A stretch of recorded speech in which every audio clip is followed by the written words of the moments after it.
Allez, allez, va à la voiture. Oui, oui, oui, vite. Les frappes de l'armée russe se rapprochent. La police ukrainienne se charge d'évacuer les civils. Sortez, sortez. Je vous tiens. Prends-la vite. Ce village proche de Kramatorsk, dans l'oblast de Donetsk, a été touché mardi par une bombe aérienne lourde, extrêmement puissante, affirment les autorités locales. Moscou frappe le Donbass tout en poursuivant son offensive vers Kharkiv. Les militaires ukrainiens disent avoir ralenti l'avancée de l'ennemi, mais la situation reste critique. Et ravive le débat concernant la possibilité accordée à l'Ukraine d'utiliser ou non des armes occidentales contre le territoire russe. On pense qu'on doit leur permettre de neutraliser les sites militaires d'où sont tirés les missiles, et au fond les sites militaires depuis lesquels l'Ukraine est agressée, mais on ne doit pas permettre de toucher d'autres cibles en Russie, et évidemment des capacités civiles ou d'autres cibles militaires. En visite en Allemagne, c'est la première fois que le président français s'exprime aussi clairement sur cette question cruciale pour le président ukrainien en tournée en Europe cette semaine.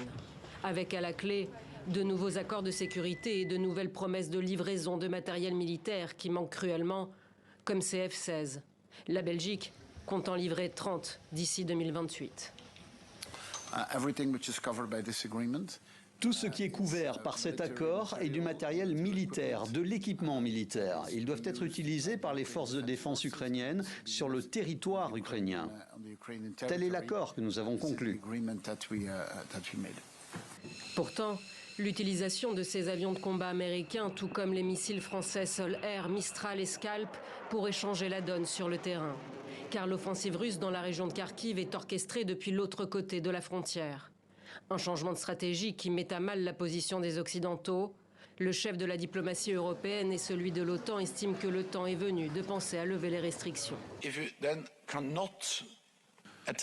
Si l'Ukraine ne peut pas attaquer des cibles militaires sur le territoire russe, cela lie les mains dans le dos des Ukrainiens. Et cela rend très difficile pour eux d'assurer leur défense.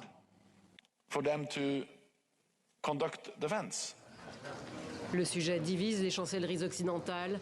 Berlin et Rome craignent une escalade et Washington refuse catégoriquement, pour le moment, de franchir cette ligne rouge.